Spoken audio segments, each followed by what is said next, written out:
This is a previously recorded episode of the IT in the D Show.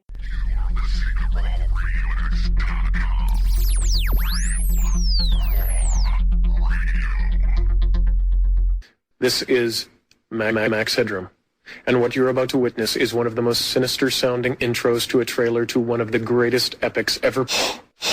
Live from the Raw Radio X studios in downtown Detroit, this is the IT in the D Show.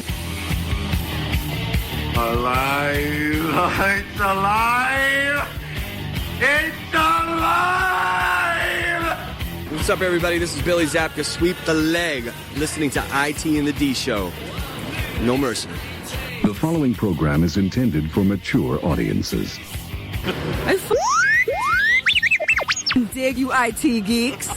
This is Dre DeMatteo from Sons of Anarchy. You are listening to IT in the D. Excuse me, sir, is this the Delta House? Sure! Come on in! Hey guys, it's Time Hawk, Bruce Leroy from The Last Dragon. You're listening to the IT and D Show. Just where do you guys think you are? The Library of Congress? Detroit? Beyond the sun? Any of those, right? Hi, I'm Ernie Hudson, and you're listening to IT in the D. All you nerds out there. Take him to Detroit. No! No, not Detroit! No! No, please! Anything but that! No! I used to hang out at the Magumbo Bar. It was a rough place, the seediest dive on the wharf, populated with every reject and cutthroat from Bombay to Calcutta. It's worse than Detroit. You will never find the more wretched hive of scum and villainy. Then don't come! Shut up! This is Robert Hayes, Lieutenant Stryker to my mother. When I'm not hanging out at the Magumbo Bar, I'm listening to the IT and the D Show. It's worse than Detroit. Is there such thing as a meat hangover? I love my Monday meat stick. Turn your microphone off. Just get out. Hi, this is Martin Cove, John Kreese from the Karate Kid movie, and you're listening to IT in the D. Why would, Buick put their cars next to, the Bentleys? Why? That's not marketing. The alphabet. It's brilliant. Hi, I'm Brittany Daniel from The Game, and you're listening to IT in the D Show. Hey, Jerry Slater. Hey, Jerry Slater. It's really good. Hey, Jenny Slater. The Turp Monster is in full effect here. Hey, folks, this is WWE Hall of Famer Hacksaw Jim Duggan, and you're listening to the IT in the D Show. Tough guy. Ho! Are we at a break yet? Hello, everybody. It's Jason David Frank, the Green Ranger, and you are listening to IT in the D. So, what would you little maniacs like to do first? The question isn't what are we going to do. The question is what aren't we going to do? Ludicrous speed! Go!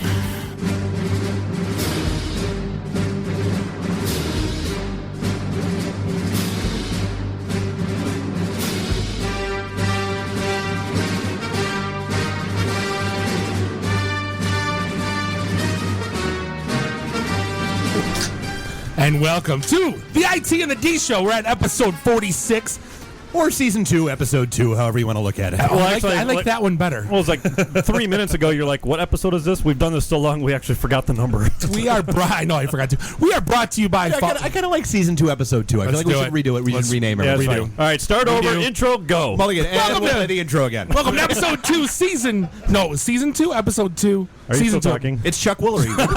It's Chuck Woolery. We'll be back in 2 and 2. Fine. We're brought to you by Falling Down Beer Company. We're sitting here in the Raw Radio X studios in the Russell Industrial Center, beautiful Midtown Detroit, Michigan.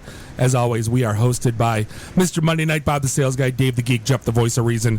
We have an all-star crew packed in the house tonight. We have Simply Social Media. We got Julie here. Hey. And if you ever want to come back, just do what you just did. She has a smorgasbord of beer and snacks and chips and meat sticks, and it's endless. This table is full of glorious goodness. It's fantastic. This is how you become a repeat guest. And good and plenty. Or repeat offender. Exactly. We appreciate having you out. And as repeat offenders, we got the Hell Yeah Detroit guys. We got Jeremiah, Patrick, and Nick. It's always a crazy time when these guys show up. Welcome aboard, gentlemen. Now, is that Hell Yeah? Or Mr. Never mind. Yeah. And they got their cute little trucker hats they just made. That's right. I want one, by the way. I want one too. That's right. Yeah, he mocks, but then he demands. Amazingly, one size actually does fit all. I was not mocking. Actually, name a price. And you know what? I'm going to throw it out there. That Nick looks like a young Harry Cavill here for like Mr. Superman. I'm going to throw that out there right now, just for the ladies listening. Yeah, thank you for that. First time hearing that, or is this a? It is. Really? Yeah. Wow. Yeah, haven't gotten And he's real happy that he heard it for the first time from you. Hashtag no homo. From a middle-aged man. Well, actually, you know what we can do? Why don't we send him out to go look for the Batcave? Oh, I'm here for filming. What's going on? Yeah. He's got street cred. Yeah, no, it's all the suit. It's not. It is. I haven't shrank. It's the suit. Well, yeah, exactly. I'm not built like that. Are you kidding me? It's all blow up and it's Gatorade prosthetics. So we're gonna take care of some business real quick. If you want to call on the show, I have no idea what the number is. Of course you don't. The number is 313-462-0107. You can hit us on Twitter at IT and the D. Hashtag. Not slash. No umlaut. Yeah, no schwa. You can find us on Facebook at facebook.com/IT and the D. And you're a hashtag. You're umlaut. That's right. First and foremost, though, so we have our event Thursday night. We do. Let's not suck. That's why it's on the notes, underlined. That's like number one on your list. Blink Thank tag, because we always suck and forget. Moving that. on to the west side. Yeah, so we are. We're heading back to semi-familiar stomping grounds. Julie, we did this for you. Thank you. It's going to be so good. We got tired of because you brought snacks. Well, we got tired of getting jokes about needing a passport to come to our East Side event. I know. So, yeah. I do. Even though you made it out to the last one, but I did. Aren't you proud of You're me? a trooper, I came all the way out there. you did. Well, you need a passport across the Quinder, isn't that what it is? Right. They're setting up checkpoints as we speak. Yeah. But yeah, so the event Or a Thursday car night. with more than 6 cylinders. So we'll be back at what used to be the Post Novi. Same building, same bat time, same bat channel. It is just now known as the Daily Post. The new owners are pretty kind of geeked about us coming back and checking things out and seeing how things go. Did they request us? I'm geeked on the wait staff said, "Get those guys back in here." Well, no, so what wound up happening is I shot them a note through the site, and the guy was ringing my phone inside of like 3 minutes. Right. And I was like, "Hey, what's up?" And he was like, "Oh, this, so and so, I'm the new owner." And I was like, "Oh, great." He's like, it's really funny you reached out. He said because just like in a staff meeting, maybe a week ago, I had asked some of the staff, and some of them have been there since back when we were there, like what sort of groups who used to come here that hasn't been coming lately, that kind of stuff. And you guys came up. Yeah.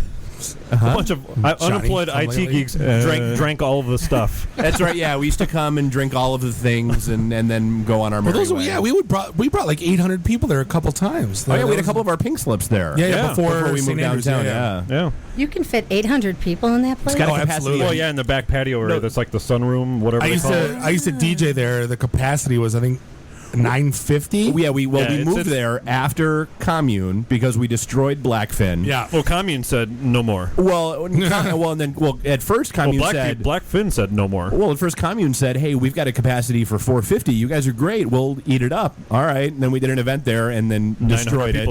Yeah. And so we went over to the Post Novi because that was the only place at the time where their capacity was like 947 if I recall correctly. We're not going to get 800 for this. It's just a regular social. Yeah, for the love of God. Yeah. Yeah. Let's level set that expectation right now. Exactly. Yeah, if 800 people ever show up at one of our casual events, we're done. We don't officially keep track. We're not keeping names. We don't have a list, so don't expect to show up and meet 700 recruiters. That's not going to happen. And as always, no cost, no guest speakers, no agenda, no cover, no agenda, no sales pitch, nobody trying to sell you fruit baskets, no Amway guy, no juice, no Aflac guy, just IT people. You can get up at 7 in the morning for those. Yeah, exactly. This is not a chamber event. Right. This is like the anti-chamber event. The middle finger to all chamber events. Exactly. Oh, my God. I just got invited to the latest Oxford one this morning. I'm like, no. Yeah. Yeah, thanks, but no. I've been good at saying no lately. Remember how he said last year was supposed to be the year of no? Right. And I couldn't stop saying yes. And we took over a wrestling promotion? Exactly. I'm saying no. So what exactly does your no mean? Not that. It was after that. That was the last time I think I said yes. Now it's just no. People asking, no, I'm not gonna. No. I feel really good. Yeah, just a affirmative no. Yeah. Yeah. No, like, oh, you know what? I wish I could, but no, just nah. Holding out for a better offer at 7:30 in the morning. Yeah, ain't nobody got time for that. Well, there's a thing. There's a thing going on tomorrow, and it's like starts at 7 and ends at 6. Like, ain't no one got time for that. Like, what? Yeah, 11 hours in the middle of the work week. Downtown, $30 to park. Like, no. Oh, yeah, that's it. Yeah, where we were. Yeah. Oh, yeah, we were on the agenda. Were we not? Not anymore. Yeah, now it's IT and the workforce D or something. Like, really. Anyway, they were still spamming me. Hey, are you gonna come? Are you gonna show up? No.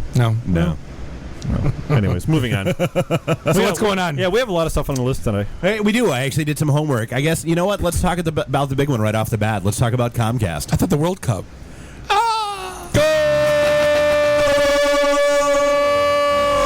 And 4 minutes later, see, he forgot to. For him. Yeah. For him. If it was soccer with ice skates and the feet became sticks, it was like, Ermagerd, love it. But now that the sticks are feet and then the puck is a ball. Slow, and there's no checking, and there are wusses that flop harder than LeBron. And it's dudes running around in short shorts. Well, you and I were joking in the bar. You have fun watching dudes people running around were in clapping short shorts. and yelling for they had no idea what they had no idea what they're doing. And literally within 15 seconds of the game ending, the bar cleared out. Yeah, they had hipsters. I don't know if you follow that at all, Jeremiah.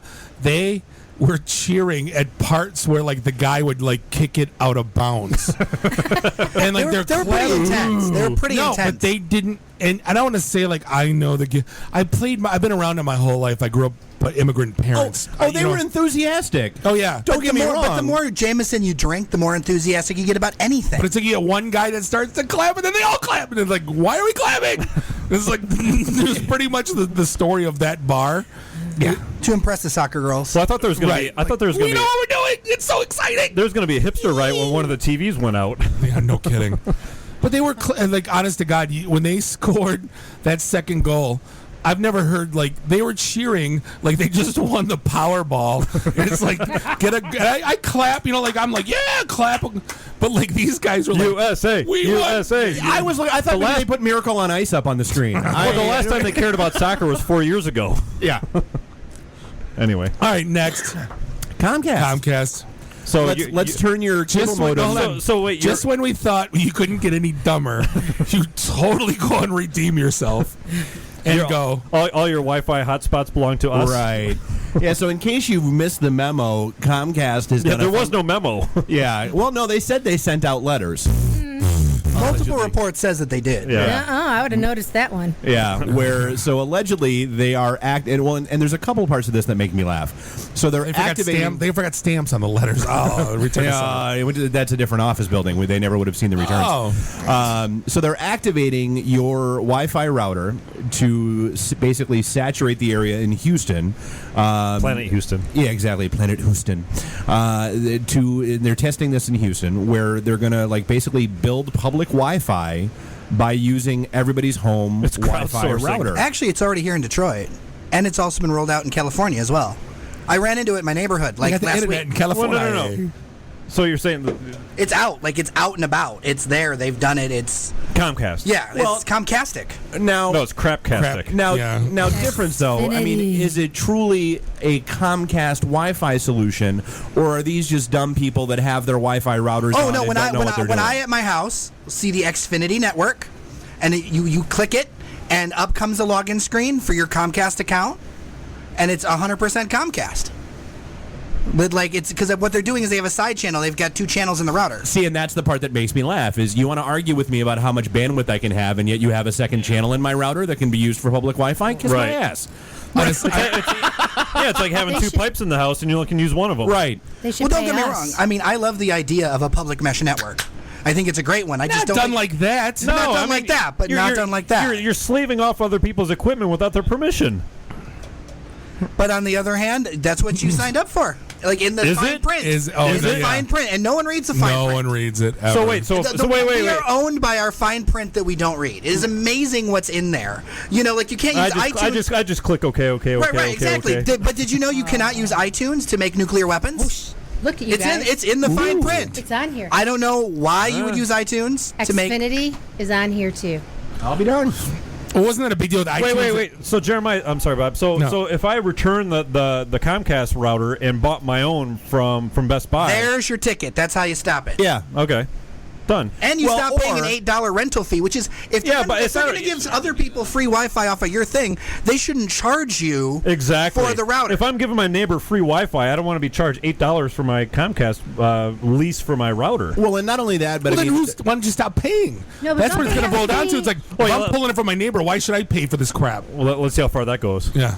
Yeah, but don't you have to be an Xfinity customer? Yeah. And have a login and a password? So Right. in essence, you're kind of like all sharing. Well, and it's interesting. Well, there are settings How soon in will the router. Comcast actually prevent people from returning their routers and buying the Best Buy ones? Hey, Julie, I'm a Pabst customer. You're a Pabst customer. How about I just walk into your kitchen and just go in your fridge and take I a know. Well, I mean, we're both customers. That's essentially what they're doing. Well, and that's how they're selling it, right? They're not selling it as like a mesh network. They're selling it as... What'd you call me? That's right. Your mesh network. They're selling it as a way for people to easily share their connections with their friends. No, I don't want to. No, I don't want to. Well, but that's what guest network access off your router like is Daffy for. Duck. Mine. Yeah, but not only that, but I mean, there are settings in the router to go turn this off. I mean, that was part of the article I was reading. Dude, is that yeah, it's but goes into settings. Dave, you know that. Bob knows that. I know that. Not many people know that. No, I know, but who knew this was out in Detroit until it just got pulled up? My dad is not going into the settings. I'm not a Comcast customer, so. Yeah. Nor will I ever be. Right. I love when those guys are at Best Buy. Like, sir, would I like to? No. Yeah, that's your example of your very firm no. Keep moving. I am not the customer you are looking for. Yeah, I mean, like I get it's for the whole greater good and all that kind of stuff, but no, I'm not a fan. Are they opt-in? It should have been opt-in. Yeah. It should have been opt-in, not opt-out. Right. If we were Absolutely. opt-in, I don't think anyone would have cared. Nope, not a person in the world. And Are they experiencing pushback on probably this? turned it on. Yeah. Oh, absolutely. Come have some of my food in my house too. Like, come on over. Let me cook you a pizza. We're both Little Caesars customers. Come on inside. That's right.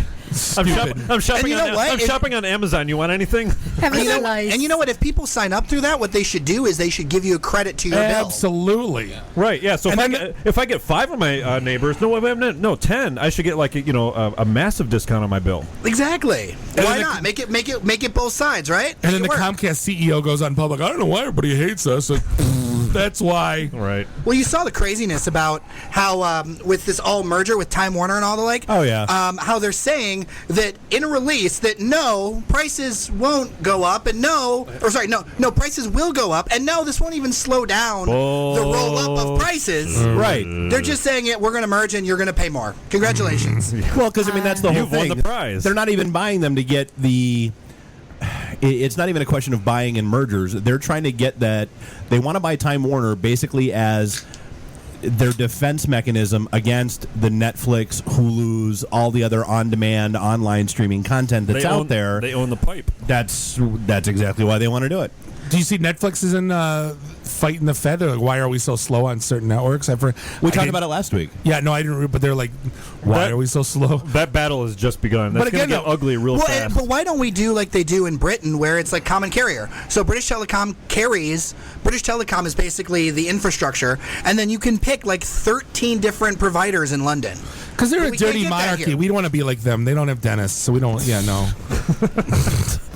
Dentists. No. I'm sorry. No, I'm picturing. Here's my thing, and I continue to like. I buy 14 meg from you. You give me 14 meg. There's no caveat. That's a There's bundle. no asterisk. I want Comcast. Are you listening? It's the Bob Father. Are you listening, Comcast? It's the Bob Father. You sell me 14 megabit. I want 14 megabit coming to my house. There's no there's no slowdown. There's no Netflix is causing our network to slow. This isn't water. It's bandwidth. You have infinite amount of bandwidth because I know how the stupid network switches work, and you can just turn the stupid thing on. And so give me my 14 megabit and quit bitching. That's it. Turn off the stupid music. That's got to happen once a week. No, it's so true though. Like, don't Absolutely, give me. it is. I mean that. If I go to Little Caesars and they say pizza, buy one get one free, there's no. You ate too much. No, I buy one, you give me one free. Sorry, there's a traffic jam. You only get 7 slices. Exactly. They treat it like water. Like if everyone in the neighborhood takes a shower, I get it. It's a trickle. There's only so much freaking water coming from a lake. Bandwidth is infinite. Depending on how they set up their networks, and they choke me in. Depending on how they set up their networks, grant. But if they don't sell me 14 meg, then sell me a burstable pipe. Right. Sell it to me what it is. You're sharing a burstable pipe. Then I don't bitch. You're selling me a 14 meg and you're trying to upcharge me every time I call to get my bill down. Yeah, I'm gonna say something. I was on the phone with them last night because for no apparent reason. Why? Because internet connectivity just vanished. Mine on Charter vanished this morning for like an hour. Because Orange and the New Black is out and everybody's freaking going and streaming. Could be. but cable was fine. Everything else was fine. It was just it was internet connectivity. Yeah. So I called, ranted, raved, railed. Yeah. Now you got free. Sorry. We got free month. Yeah. And then 6 months later, same crap, and you got to call again. What was it? The line is the cable industry or the cable TV industry is the only industry that caters to the non-customer rather than their acquisition as opposed to retention. Yep. Yeah, every monthly nut. The cell phones are the same. Everyone's the same way. Anything you got a monthly nut, they cater to the acquisition, not the retention. Yeah. Everyone tries for new customers. No. So if I cancel today and sign up tomorrow, no, that won't apply. No, you've got to call and whine. I called and whined today, and I said I want my bill under $200, but I'm not giving you anything back. Nothing's coming back. I don't know why. No, they'll charge you for that. Yeah. No. I got it under $200. I got it down to $189. I've got everything, the triple play, the whole 9 yards. You just have to whine a lot. I haven't busted the $200 a month barrier yet. Well, I don't either. So I put them on hold for 45 minutes. I just let it listen while I was making other phone calls. Nice. I bet if I went Roku or Amazon Fire, right, and I went Antenna, and I went Hulu Plus, and you wouldn't miss Netflix, any of it. My kids wouldn't miss. You know what? You get the ESPN thing, the package, and I can get MLB and I can get NFL Network, and it'll still be cheaper. Both the Apple TV and the Amazon TV both have all those individual ESPN channels. All right. So, I bet you my kids would 2 weeks later. My kid doesn't even know what a show is. No, but I remember when my DVR got busted, and I thought I was going to be dead. No. They know what a show is. They don't know what a scheduled programming time is, and they don't know what commercials are. Yeah. Right. Yeah. That's what it is. Never. Like they have no idea what. Like it's 8 o'clock. Let's find out what's on TV. They have no idea. No, put it on now. I'm kind of what are these talking commercials? About Comcast. What else we got? Yeah. No. This is the one I like. So PF Chang's got hacked, and that was. Is that why I got a new news. Comerica card? By the way, entirely possible. I just got a new PNC card. That's like the second one in 3 months. 7 this year Comerica cards. So what? Yeah. Okay, be more careful where you use your card. No, it's not me.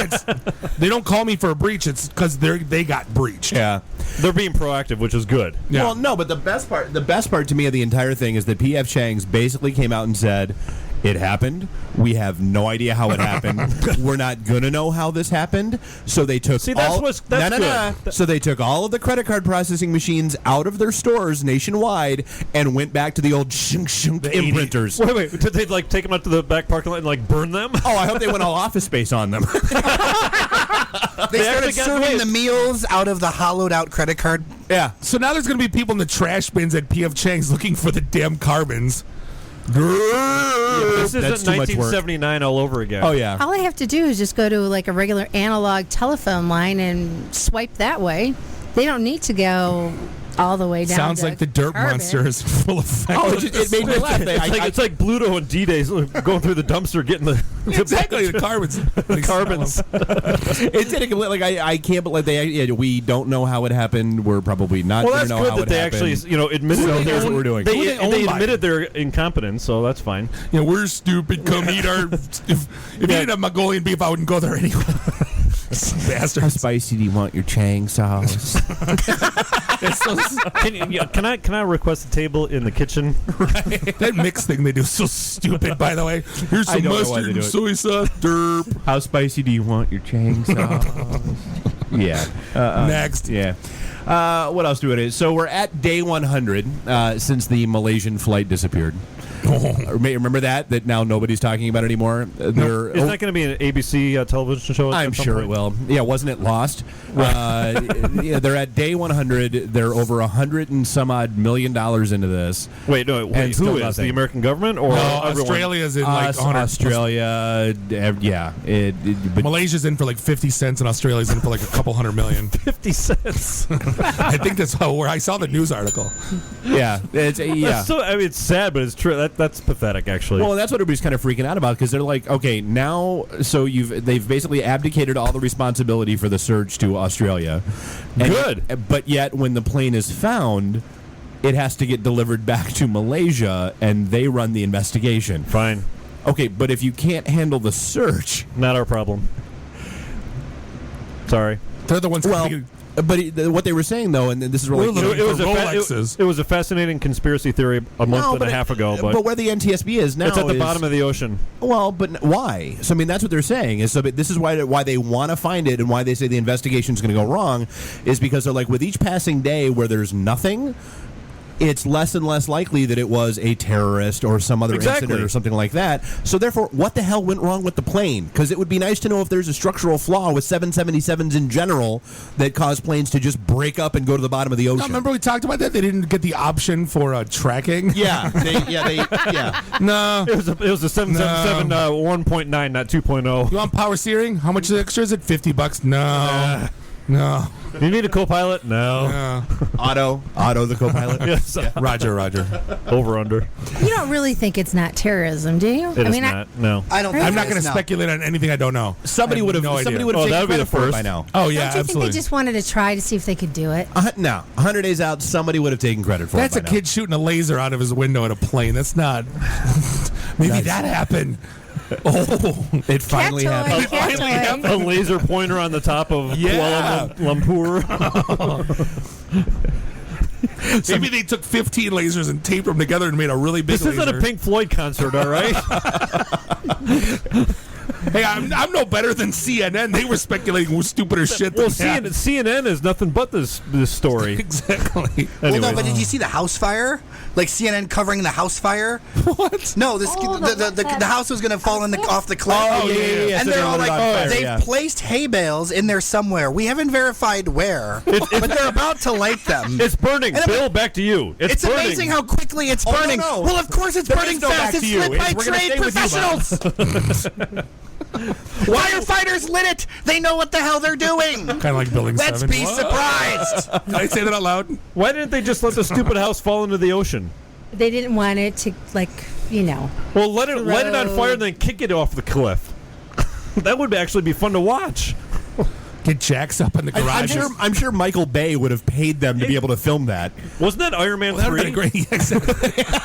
Yeah, they're doing Batman, Superman. They're doing what other crap they're doing in this town. Like, yeah, exactly. House falling off. Yeah, Iron Man. That would have been great for Iron Man. That's where he lives. Iron Man 3. His house is on a cliff. Did you hear about what poor bastard? That wasn't real. Right. Did you hear what poor bastard's going to get stuck playing Aquaman in the movie? No. Is it you? It's They cast Aquaman. Hey, Billy, we got to go. Jason Momoa. No, Aquaman. Yeah, he's going to be Aquaman. Get out of here. That's a stupid. No. Wait, he's going to be in that new movie? He's Aquaman, apparently. Why did they get what's his nuts from Entourage? That would have been perfect. Wait, so this new movie, Batman Superman movie, is going to be like 7 hours Aquaman long? and Entourage. This new movie is going to be 7 hours long because they're introducing the entire Justice League? Apparently. Isn't he supposed to be blonde? Yes, he is. You can't have Conan be Aquaman. I did not make this decision. I'm sorry. Barbarian and Fish Talker. I'm going to channel the seahorses. Billy Zabka I'll be right would be better back. than Momoa. Yeah, Billy Zabka would be awesome. Hold on. Sweep the leg. Exactly. Sweep the fish's legs. They don't have legs. Shit. Octopus, sweep the leg. Hey, we're coming up against a break. We'll be back with Julie from Simply Social Media. I always get that mixed up. This is the IT in the D Show. We'll be right back. IT in the D. Read. Meet. Listen. Networking Detroit. One beer at a time.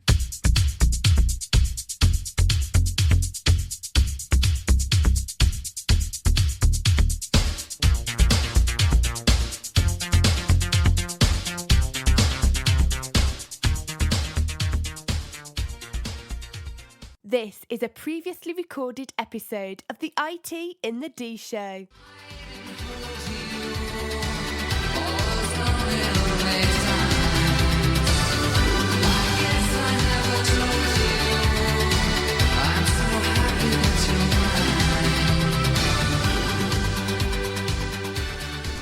And we are back. Season 2, Episode 2 of the IT and the D Show. Brought to you by Falling Down Beer Company here in the Raw Radio That'll be Studios. the new way we can screw. Yeah, Bob, it's segment 2 of Episode 2. Season 2. Oh, no. Now there's 3 numbers you have to remember. This is segment 2. We are here in the Raw Radio Studios. Just screws them up the for the Russell next Industrial Center. Beautiful. Midtown Detroit, Michigan. I had to What do are that you, just for William Shatner Just now? for you, I had to do that. Just for me. I don't know. I'm on my Euphoria because the USA won, so I'm like, USA. Hipster go home. So we have Julie here from Simply Social Media, and seriously, we mentioned in the beginning, but you are our favorite guest just for the spread you brought. You brought all of the things. This could feed like an army of 20. I'm Italian. I was What do gonna you say, want? You're lucky you didn't get like on a pasto. You brought snacks like I cooked. Don't tease us. Don't tease us. Next time, I'll do it. I had to work. We were thinking about today. bringing in a toaster oven, so Were you? So we can make pizza rolls. Pizza rolls and bagel dogs. Exactly. Problem is we have to chain it down to the desk because it gets stolen. So. Well, and let's not forget the other reason why we love her is because No, she's the king. You are the queen of like our life over the last 3 weeks. Yeah. We're still in Euphoria land for getting us press passes to Comic-Con. I was worried about Thank you guys. you very much. You're welcome. Well, you heard the intro. Yes. The intro was Yeah. all that weekend. Yeah. Yeah. That was all because of you. I was worried about having to come for you guys. Told my husband, I said, I think they're still there. Well, we're going to need to go down and We didn't get them leave. out of the We suburban didn't collection. really No, we didn't leave. We didn't leave. Yeah. No, we drank all of the things, and some of the guests came Didn't we to clear us. out 2 kegs behind the bar? We destroyed the Labatt Blue. I keg, pulled a Jeremiah and then I we got destroyed the I got Labatt a little Blue Light. Fitbit thing to count my steps, and I was at 28,000 for the weekend. And it still said you were only 80%. Yeah, idiots. Anyway. But I think they were tired of seeing us because we kept lapping and we kept there was some people we didn't want to talk. That was the funny part. Well, in between every third lap, we went back to the bar. Right, we did. We were like an hour on the floor and like an hour and a half in the bar. Well, it's like we take a lap or two, then like, yeah, I'm not really feeling it. Beer? Beer. And then we come back and we were like energized. It's like we ate our spinach. We were like, Let's let's go talk to the green. Let's go talk to the green Power Ranger. Derp. And really, it's the only way to experience Comic-Con. Kind of like the only Have way buzz. to experience the prequels is buzz. Right. Well, thank God for the damn hotel in there, because otherwise we wouldn't have had anywhere. Yeah, to that go. wasn't there last year. I know. No, it was not. We would have been utilizing Uber. Oh, that wasn't there last year either. Right. Needless to say, we could talk about Comic-Con for the next 3 years, but needless to say, we're indebted to you for life. So Thank you. I'm glad that you guys had a good time. I wonder, did you guys see William Shatner? Who? Yeah, we walked past him, but Nah. we're Star Wars, not Star Trek. Only for TJ. Only for TJ Hooker references. And I heard Heather you. Locklear wasn't there. Right. No. Exactly. Adrian We had no Zmed. reason. If Adrian Zmed was there, I would have been all over it. Yeah, talk bachelor party. Exactly. And TJ Hooker. Yeah, can you do Little Demon for me? I was walking in a pool of sweat. Sorry. All right, so let's talk social media. So you run Simply Social Media. I do. And it's simplysocialmediallc.com, yes? Yes. So what have you been going on? So I know you had something going on over at Clara with the World Cup and all that fun stuff going on. Yeah, everybody's really enjoying that. They're one of my customers, so any of the USA games show up. There's all kinds of great beer specials and food specials. I've never seen any fish and chips bigger. I mean, the fish and chips were just huge. So 2 for 1 on Mondays. So that's my little PR pitch for them. And right now I have about 16 clients I'm working for. Everyone from a graffiti artist to a Catholic church, if you can believe it. So I'm like, I can believe it. I'm crossing Graffiti all- artists. Explain that one to me. Okay. What he does is he Hey, everyone needs social media. He's got a budget. You don't have a budget. he licensed other budget? What's people's that? other licensed graffiti. So like they create these kind of like art pieces that you can put in your man cave. Okay. So he licensed other artists' stuff and has a complete catalog that you can choose from. It's kind of like the Mexican guy from Silicon Valley. Yeah. Who come paint on your garage door and you just got to Yeah. give him 20 grand. Yeah. Or like that pretty guy cool. that you know that does the rapid painting. Yeah, he does Oh, it yeah. That's at not- he's not garages. graffiti, though. Yeah. No. He'll come to your house and do it. He'll do, everything. So I'm thinking that's a pretty kind of cool group to work with. Absolutely. Yeah. So with that many clients, how many of them are require a little education with regards to what's involved with trying to promote their business, and how much of them are kind of know what they're doing but just need a little push in the right direction? Most of them I'm managing because they have no time. So I track people's Facebook pages all day, all night. So they give you access to post as them? Yeah, I'm posting as them. In some cases, I'm actually posting on their personal page. I have a furniture fella in L.A. who doesn't want a business page. He just wants to kind of keep it personal. Although We know Julie's somebody doing like all that. the posting for him. Yes. Oh, yeah. Yeah. So, like, well, okay. Knock it off. Not you, Julie. Hey. No, I'm flexible. I'll do whatever they want me to do. Most of the time, my biggest thing is they don't understand they have to advertise. It's pay to play To with Facebook. to make a buck, you have to spend a buck. Well, I mean that's the biggest bitch that everybody has with Facebook right now is that they redid their algorithms yet again, and post engagement dropped through the floor. Yeah, it's for like damn near 3% everybody. Yeah. right now. It's like Google changing their algorithm. Everyone's SEO went through the floor. Yeah. So that's why they just want you to buy, Google AdWords. I always tell all my clients, I said, hey, you want to be on the first page? Turn Google AdWords on. Well, it's funny, like when you look at Facebook real quick, and I kind of read, I was going through some old blogs and I read the one I wrote, How Not to Suck at Facebook. And it's funny how in a year, it completely changes from the annoying idiots on Facebook are now completely different annoying idiots. How now, now it's the people that do those ridiculous What quizzes. kind of drink are you? Thank you. What kind? What kind of friend are you? What kind of Power Ranger are you? I'm not gonna. This is what I'm doing. character are you in Game of Thrones? A dead one? I'm writing an app that says what kind of. It's not even really an app. It's going to be a picture, and it's going to say what kind of Facebook friend are you. And as soon as you click the link, it's going to load a page on our site that says you're the asshole friend on Facebook that annoys the crap out of everyone in your feed. Exactly. With 27 of these goddamn quiz posts every freaking day. Yeah. So this is the modern equivalent of the stupid Farmville request. Yep. Oh, yeah. It used to be game requests. Now it's these stupid quiz things. There was. Yeah, I was going through the How Not to Suck at Facebook, and there was it's completely. Those things are all gone.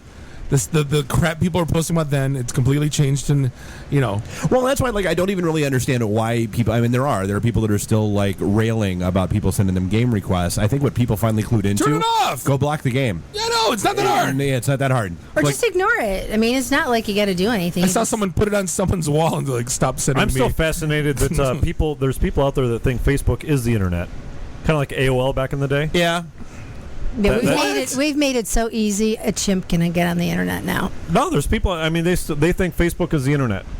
What are you talking about? Oh, go read crap. My parents joined Facebook or any stuff like that, and you'll see the screen captures where people take them from their parents' wall, where they're typing in Google searches in their Facebook statuses. Right. You remember when we? That's what I'm talking about. Scary. Remember when we launched IT and the D, and my dad wrote the. He's like. I don't know if he did it on our wall or if he did it just in. I remember it was on the Detroit. He Net wished wall. me and my wife happy birthday just in general, 2 weeks before our birthday. I'm like, Dad, and I saw his post come up, and I'm like, Dad, you didn't even tag me, and I don't expect him to. He's 72. He tagged us. I'm like, Pop, my birthday's in 2 weeks. He's like, yeah, I know. I just wanted to put it out there. I'm like, thanks. Well, you got to. That's the older guy. You know what? A variation of the mom bomb. You know what he was doing? He was doing drop first post. First post. Do what? They call it the mom bomb. When they come by on Facebook and leave something out of context. Helicoptery. You shouldn't be out so late. It's Friday night. Or you forgot your underwear. But see, here's the difference, Jeremiah. My father is back in like right when he first got like a dedicated internet, like DSL or whatever, he goes, Bobby, I found the Streamline the radio, and I get the stations from this Germany, and he actually went through the basement, went red and white into the home stereo, and he was making 6-hour CDs of German radio. That's actually pretty impressive. Right? He's making 6-hour CDs of German radio, taking them to the club, and he was using them as pawns when they were playing cards. like that was like his chip money. And I go, how'd you figure? He goes, I found the Streamline, the radio. And I go, Dad, it's streaming? Yeah, they come to the radio station. I'm like, geez, are you kidding me? And he's got like 50 CDs. He's replicating them. That's all he would do all day is just like pull these shows down. And he was like a god at the German club. It was amazing. But I'm like, now he's on Facebook, and it's like, so wait, he's doing the equivalent of like America Online to CDs. Absolutely, yeah. But like one by one, right? But then like when it comes to Facebook, he's completely just in the dark, right? And I kind of expect it. You know, it's all right. I miss the old CompuWare days when we used to pay $300 a month and do slash commands, and we thought we were cool, and none of these people could come on and talk to us. Forgot about slash commands. I mean, I that was was a whiz out back in the days. Me Those were the good too, old man. days. It was awesome. So let me ask you this: we're talking about annoying Facebook. Where's the line? You know, when you opt into a page and you like a Behind page. us. When you like a page, though, I think you kind of can do 2 or 3 posts a day and not be that guy. Yeah, I mean, You no know, one's ever going to see it. The reality is, the chance of anybody seeing all 5 of the posts that you put on Facebook every day is almost slim to none. Unless you, as the manager of that account, go out and do the whole boost. Yeah, a boosting. But as me, there's no way I'll ever post more than once a day. Really? As IT in the D, 2 or 3, I don't care. Yeah, I'm always on there. For those playing at home, can you explain Boost in Facebook? Basically paying for your Did you play post Mario Kart, Jeff? to be going across everybody, and you can do it in different ways. You can have it. I want to have my fans. So you're essentially and paying. to see your stuff. You're essentially paying to Show tweak the yourself. algorithm. Yeah. So you're saying, okay, I want my fans and their friends to see my stuff, or you can pay and say, I want to target certain groups that may not even be your fan to see my stuff. And then they show up, in the middle of their page. Like, this is a really classic one. I love online shopping, and so I shop often on this one thing called Rue La La. And yesterday, it's like a online shopping thing. One day, you can get all these deals for certain things, right? Okay. So they had sandals that are usually $100 for $29.99, or so they claim. Sweet Jesus. I know. I know. It was great. So I click on the link because I'm a monkey, and guess what? None of the sandals were $29.99. They were all like $80. So you're only saving like $20. And all the comments talk about a social media fail. All the comments were, "You guys suck." And what do they do? They run that ad again today. Really? Yeah. Did you click it again? No, because I know they're not going to be $29.99. Well, what if they were? They weren't. But social. I am, but social. Thanks for No, that, it's Dave. really just looking for a good deal. Yeah. I got a question about social media. So I'm part of a little organization. I'm on the board, and they asked me to help promote some social media things, and I realized that none of the posts were reaching anybody on the Facebook page. So I just decided to say, screw it. I'm just going to email people that I know, and that way I know for a fact. So now you're a spammer. That they'll get it. No, I'm not a spammer. I wrote a personalized email. And it took me a little bit more time, but I was like, when I thought about it, I was like, I'm only going to get value if I. So basically, it's it pushed me back to email. So it's reverting me back off of Facebook. So is that happening to? I mean, so you're now your PF Chang's with the shunk shunk. Yeah. Machine. Yeah, you've gone right back. Yeah, no, really, and that's why Pretty soon you'll be calling them. It's crazy. That's why you're seeing a lot of inviting them to lunch. That's why you're seeing join our lists on people's business pages on Facebook. I have one. Because, email's gold. You get to keep it. It belongs to you. And what's even better is text messaging. You own somebody's cell phone, they're going to see it. 98% of the people who get a text from a business, they're going to see it. And we're going to delete it, and we're going to hate them. No, No, because Yes. you gave it to them. Nope. No. You gave it to them. You can say, do you want to be on our text message list? Who opts Oh, into wait. that? No one There's does. a lot of people. I've got one client, the gun guys do it all the Cost time. me a dime every time I get a text message. Get unlimited, Mackie. What are you in 2001? What year is this that you don't have unlimited text messaging? Oh my God. Get out. I'm not saying me. I'm just making a point. There's no me. He's just making up the fact that there's an Not Oxford me chamber personally. because there's nothing in Oxford. Not me personally, you idiots. You get quick and I'm making a wireless and point. get unlimited. Yeah, For I've got a crying gun out loud, client. They do it all the time. They go to Shut these up. gun shows and say, "You want to be on our text messaging?" And they're like, "Yeah, we all sign up. We've got like 8,000 people on." I'm like, "Hold on." Oh yeah, I want to be on a gun show text Yep. message list. There's no one I know. I'll be on a gun show list. Every morning. Hey, you need one? I would Hey, you say- need one? Yes. Hey, you need one? Are you mad today? The answer. Are you mad today? The answer will always be. The answer will always be yes. Yeah, it's Is that 20. like when I go to Dick's and they go, "Can I get your phone number?" I'm like, "No, I'm married." And then they look at me like, You're so weird. 55555. I go, "You don't need my numbers." He goes, "No, it's for demographics." I go, "I could have an LA number like with demographics." Why does Radio Shack need my phone number to buy batteries? Oh well, it just happened to me yesterday. I went to I popped in a Micro Center to buy some stuff like a new hard drive and that kind That of thing. place to pick is up. weird, dude. I love Micro Center. Yeah, you're it's the one that still goes there. Dude, I love Micro Center. It's like a flea market, but it's It like is. got everything. Exactly. I didn't know they were still in business. They were out of They should just Columbus, close right? it. They should just close it down and reopen the Abbey Theater. The line's 50 deep every time you go. Four people there. That place is I awesome. go one goes there anymore. online. If you know what you want, that place is gold. Yeah, and if that's you don't know what you want, you're lost. Oh well, but that's and yeah. No, but and when I got checked out and It's then like she, Kmart, Well, Jeremiah. and she's like, what? She's like, well, what's your Old what's your ladies street ringing you name? up. Yeah. What's your street name? What? Why? No, we use it for flyers and demographics and all that kind of stuff. And I'm like, we may send out a mailer. well, yeah, and I'm just like- sent out a mailer. Well, and then she starts scrolling through this crap on her green screen. She's like, "Do you think you're already in?" I'm like, Green "Yeah." screen. I'm like, "You don't need. No, you know what? I'm in enough databases already. We're done here. Yeah, Just it's ring one- me out. Get me out of here." It's 123 Oak Street. Yeah, exactly. 123 Fake Maine. Street. Wait, what's Simpsons address? I started giving that one out. 1414 Mockingbird Lane. Is that what it is? Little bit, Or 23 1313. 23 Spooner Street. That's I used to use 123 Fake Street. I don't know. Of course you did. I know. So anyway, So yeah, okay. So email us, text messages, Facebook engagement. That's where we were. Yes. What would you like to talk about? let's go Twitter. Let's talk about Twitter. Did you add one more You random know what I in instead really of want to finishing on one say? of the ones? I only want to say one thing to Bob. Google Plus. No. Crickets. Google Crickets. Crickets. It's just a layer. Remember, it's just a communication layer. What is in Google? I have no idea.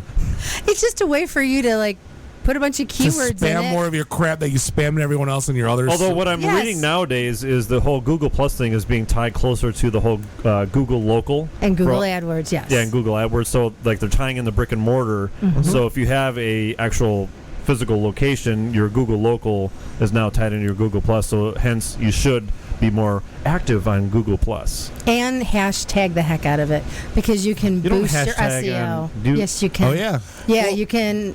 You can boost your You can SEO. hashtag on Facebook now. Toilet.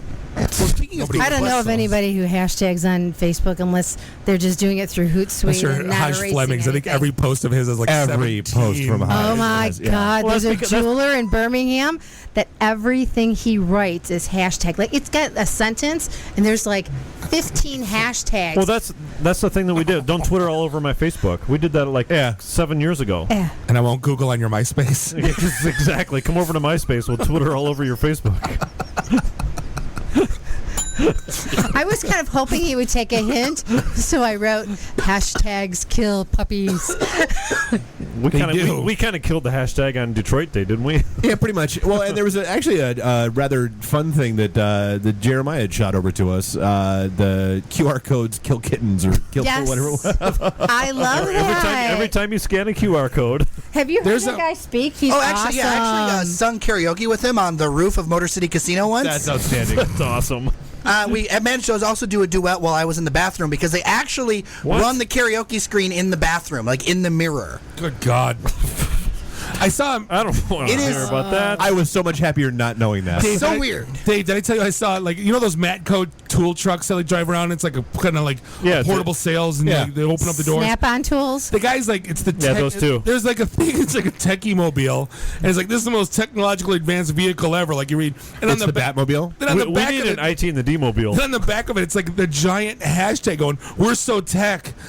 Hit our hat, and it's like 8 foot by 8 foot QR code.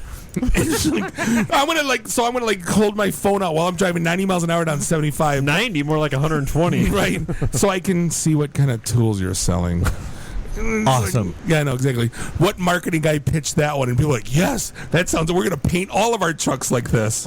Better yet, why don't you put it on a plain banner and try to get the hashtag the QR code or a that billboard. No one's thing. has someone people done get that. obsessed with like yes, the they newest actually thing. have. There's Good an article. Lord. They do not have how they do many not have meetings QR codes on the side of a plane. No, it was on the- one of those banners. The guys that fly above Tiger was in Stadium. it. Oh, yeah, It was like in his your book. like your Well, yeah, scanner's going to there reach was that that, high. but I can't tell you how many meetings I've been in where I've had to have the heartbreaking discussion where it's like, I know you think the QR code is wonderful, and in extremely limited places it is, but not on your billboard. No. Not on the side of your building. No. Not at any of these things. I know you think it's new and shiny and that you have to have it, but you really don't. Nowhere. My favorite is a QR code on a website. Seriously, I have seen that. Yeah, I've seen that too. Yes. Real estate people do that. Real estate people in do their that. app. Real estate people commit like all the deadly sins. Can they stop putting their faces on billboards No. and cards and their cars and their websites In their park benches. and their park benches? Well, but then what and would their- that Jumaya chick do? I know. We were just talking about her. She's got a whole new look now. She's back to the way she used to look before she turned into a Muppet. She's hot. No, but the insurance agent. She's hot. Patrick wants some Jumana. And recently single, from what I read. Really? And there you have it. Hey, so it's we're coming up against a break again. We'll be Seriously, back. do we need to take a break? We'll be back with the Hell Yeah Detroit guys. This is the IT and the D show. Fine, we'll be right back. IT and the D. Read, meet, listen. Networking Detroit. One beer at a time.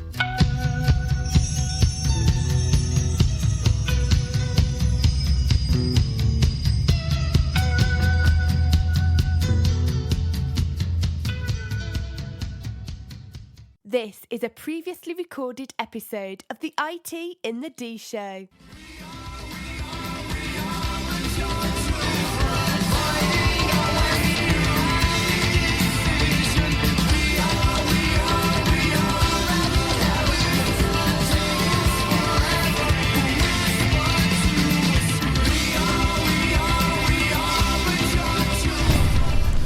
Welcome back to the IT and the D show.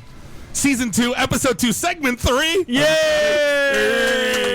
Slow clap for Bob. You get this now. Oh, thank you! Yes! This is one of my favorite songs ever. Adrian, it's kind of like you went the Don Johnson route, singing Heartbeat. Oh, yeah. I don't know how this did not make the pop top 40 list. Keep it going. Hold on. Turn it up. Turn it up. I was sitting in a pool of sweat. All right, you can kill it. No. What a I want to great- hear. No, I want to hear singing that it on now. top of a piano. It's just no. It's there's nothing Adrian Smith can't do. This is Bob the Sales Guy here with Dave the Geek, Jeff the Voice of Reason. Oh, he was a great actor. Bachelor Party was like he should have won. What's the thing for movies? An Emmy? Oscar. Sure. He should have won an Oscar for Whatever. that. I watch award shows as much as I watch. I don't. Sally Jesse Raphael. Exactly. What is that? What? We were here first. He's queuing something Last up. segment with Julie from Simply Social Media, and we got the Hell Yeah Detroit guys. Every time they're here, it's Wacky mayhem ensues. wacky everything ensues.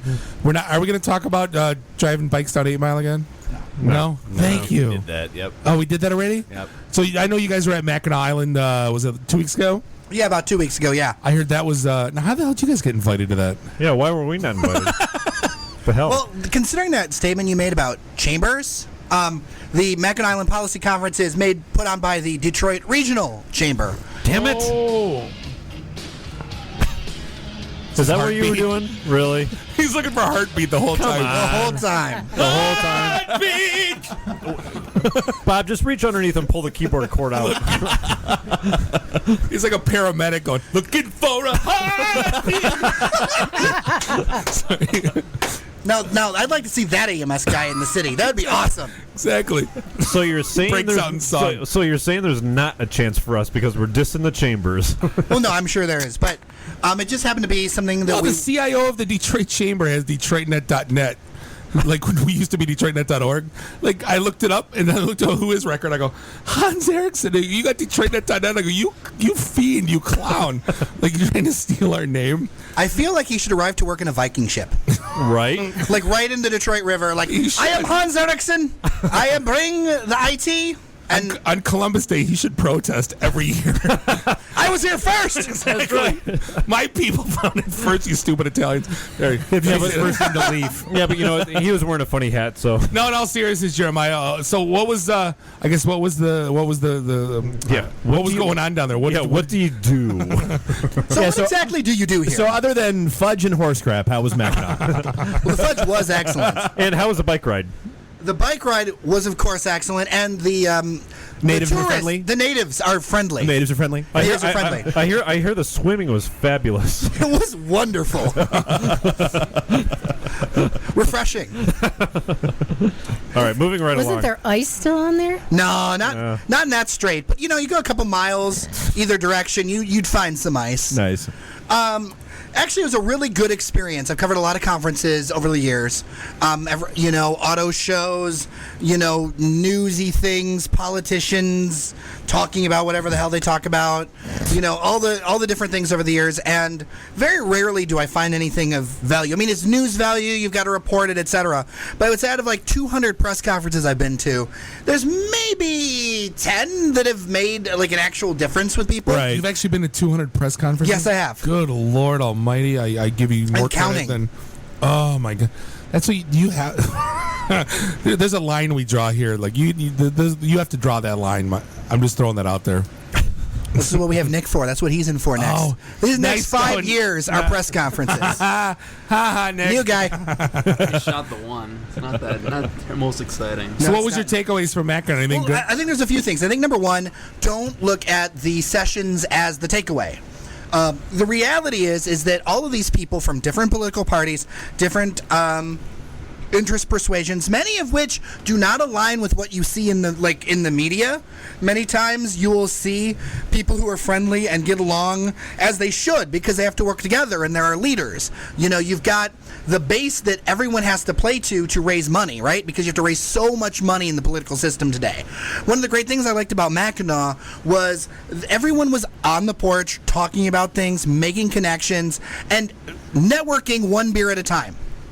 I swear. So it's done. Exactly. Amen. And you had Democrats, you had Republicans, you had Libertarians, you had business people, you had union people. I mean, it's an even better question why we weren't there then. I know. Exactly. Maybe next year. At the very least, we should have been behind the bar. That would have been good. I think we need to have a hell yeah IT in the D whole stand. We'll do the big you guys got to know somebody in the event business that does those pop-up stands and whatever. We can set up one of those. You guys can make that lemonade. And I think we know somebody. You know what's funny though? We'd rather just go to Comic-Con and not go to the political crap stuff. We make fun of 80s B actors and actually talk about real issues. Right. What's funny is that we'll leave that to you, There Jeremiah. were some times we talked about 80s P actors, but because it's not all serious and clearly. Well, you got to have fun with it, right? And I mean, Mackinac's a beautiful place. Mission Point is a wonder. It's just you wake up in the morning and you're like, this is a completely different scenario than you're used to down here. And at first I wasn't sure about the value of these kind of things, but after the first day I realized this is exactly where these people need to be, because these people can then devote their time to actually making the connections that are going to be worthwhile. And I think in a lot of ways we got the grand bargain out of Mackinac. So let me ask you this: What's getting done? Is saying, "Hey, I'm behind the thing. Can you do me a favor and support it?" Is it that stuff going on? There's some of that. Yeah, but is there a takeaway? I mean, well, actually, one of the takeaways that we with Amanda Lewan, as you know, been on the show before. We did some interviews. Mishapreneur. And stop. We did some interviews with some really interesting people. We got a vice president of Microsoft, some other folks talking about STEM and STEAM, talking about IT in the future, because the pipeline is... What do you call us? We're not in the future. The pipeline for talent is getting a little scarily small. No, it is scarily small. But the thing is, too, is that employers need to also realize that they need to be employers of choice. They need to start offering the benefits and things to make it worth these people going through this retraining, going through all this stuff. And so this is the back and forth that's going on, right? But like if you're not an employer that provides a good living wage, then you really can't complain that these people aren't here for you, because you're asking them to make sacrifices to turn around and learn what you want them to do. Yeah, we should have been there just so Dave could get on his soapbox and scream at these companies, going, "Why aren't you fixing your problem? You created this problem, right? Fix it, knocked it off." Yeah, it's not some of them are. Some of the smart ones are. Yeah. And then you've got a bunch of people who are going to wander around with their hat in hand, going, "I can't find the people." Well, make them. Yeah, what I like to say is you have to make if you want a purple squirrel, you have to paint it. I just laid off 700 COBOL people. Why can't I find any Java people? Right. Go make them. Yeah. And you can, and it's not that hard. It's weeks away. Yeah. Literally weeks away. There are some interesting programs happening throughout the state that go from 6 or 10 or 12 weeks. Think about how short of a time that is to turn around someone's life. In 6 to 12 weeks to learn a marketable skill that you can then work right out the gate. Jeremiah, not to get on my soapbox, but that drives me nuts when people look at me straight in the face going, "Dude, there's no work out there." And I'm like, either you're not looking. We hear or it you all don't the want to. time. It drives me nuts because you see articles coming out that there's 600,000 manufacturing jobs that can't get filled because of skills gap. Then we look at the IT talent shortage because there's a skills gap. Everything almost revolves around being literally a skills gap. But on the other hand, if you're a developer and there's a ton of Java positions open and you say, "Oh, I want to learn something else." No, people need Java. Go work at Java. Go do Java, because that's what people need. It's boring. You may perceive it as boring. You may perceive it as all these things, but it's what people need. Your job as someone who is employed is to provide a service, not just to show up there. Jeremiah, I've been a sales guy in my IT world. Dave can attest to this. I've went from data center to data storage to data network to now I'm doing channel strategy on the money side. I mean, again, you go to where the jobs are. Thank you. Yeah. And that's what my point is. That's great that you're a Java developer, buddy, or whatever you are. But if there's nobody hiring for it and there's somebody hiring for X, you move on. You go do X.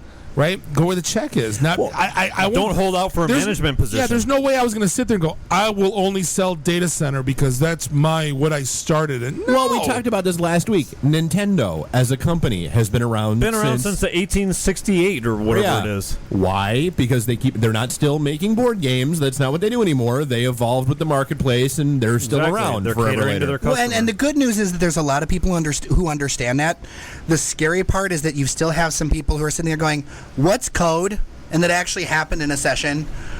Shut up. Really? No, seriously. There are people there who just are that disconnected, but then there's a lot of people who are very connected, and the doors were open a lot more than in previous years to having more voices, more technology voices, more just people in general who are saying, "Look, we have to provide these things." The other thing I thought was really interesting is that we're not running away from being an automotive sector. Automotive is still huge in this state, and a car is exactly, and a car is the most complex consumer product you're ever going to find. However, the problem is getting young people to invest in doing careers in those areas, and automotive's having a hard time attracting them. There was a really great survey put out. They right now. That's they why. market it as being dead, the industry. Yeah, so who the hell's going to? I think the circle of trust has been broken. I think they watch their parents get laid off. Yeah. They watch all these things going, and they go, "That's why is that there?" There has to be a trust between the employer and the employed. It's a virtuous circle. There's none anymore. With us, with anybody, we're all free agents. We know it. We fight. We scrap. There's no way I'm. But if you there's no way I'm putting any trust. To their own. There's no company loyalty. There's none on either side. You can't demand loyalty from your employees when, as an employer, you're not throwing anything out that in their direction. Exactly. I mean, the only one I could see is like Joe, who's a firefighter, who said, "Yeah, your pension's locked. You're good. You got 15 years left in the workforce. Your pension's locked." He's got, it's in a contract that his career is retirement. Yeah, so was Detroit's. Point taken. Yeah, we buy and sell us at the highest rate. That's really all we are. That's how I was when I was selling software. The same thing. But your mentality has to be that you're a free agent as an employee. Free agent all the time, and you own your career. Period. Nobody else owns it. Yeah. So, Jeremiah, guys, like in all your conversations with all these companies, talking about training and retooling people, what's the biggest barrier that they're throwing up? Are there like a knee-jerk reaction excuse, or is there a business case? I think that there is a disconnect in that the millennial generation was sold a bill of goods around education. They weren't given the skills that they were. Don't you think they're naive to buy into it? No, that's what all they were told, man. Yeah. Like every counselor, every parent, every principal said, "Gotta get a degree. Gotta get a degree. And you gotta get a degree doing this. And you can do whatever you want, whatever." It's like, no, really, we need these kind of people. We never really had these tough discussions around. Okay, it's great if you want to be liberal arts. Understand what that means. And I think a lot of people who are 35 and under were sold the idea that you get a degree and you get a job. So there's they have the mentality, there's a guarantee income. Because it's all they were taught. But no, because they all they were just understood. Thought, hey, I got a degree. They could go sit on their front porch and wave it. They didn't know that they had to fight. When things shifted underneath them a little bit, and costs skyrocketed underneath them too. There used to be an 80% subsidy by the state for education, and between multiple administrations, multiple parties, that's gotten whittled away to the point now you've got people who do this degree, they put all their work into it, and then they have to change so they can make enough money to pay off all the loans. Well, but some of them look at Jeremiah. Look at Dave's degree. Dave's degree is in what? Biochem and theater arts. I was gonna say your drama, right? Yeah. But Jeremiah, getting back to the question, so that's the trainee or the candidate's position. Like, is the employer combating against that? Like, that's the employer problem was sold the same bill of goods too, but on the other side, the employer was sold that we're going to give you what you need. This is the responsibility of the state system to do this. And the reality is that all of this fell apart on both sides. And so what we need to do is come up with innovative solutions to make that happen, because it just fell apart. It doesn't exist. What was construed as what's going to happen and what we were all told just doesn't exist. No, but I mean, like, who were we just talking to? And it had to have been you, because I just remember it happened over many beers, and you're the only person I've been hammered with in the last couple of weeks. Who were we talking to where he was like, oh, yeah, my daughter is getting her degree in French, and she's, going for her advanced degree in French. That wasn't me. And I was like, what? Why? Like, what? But if you paired French with international business, you have something. Right. But no. French. But see, I haven't looked at, so all my uncles and cousins and everybody grew up in the tool and die industry. That's what the Germans did when they moved here.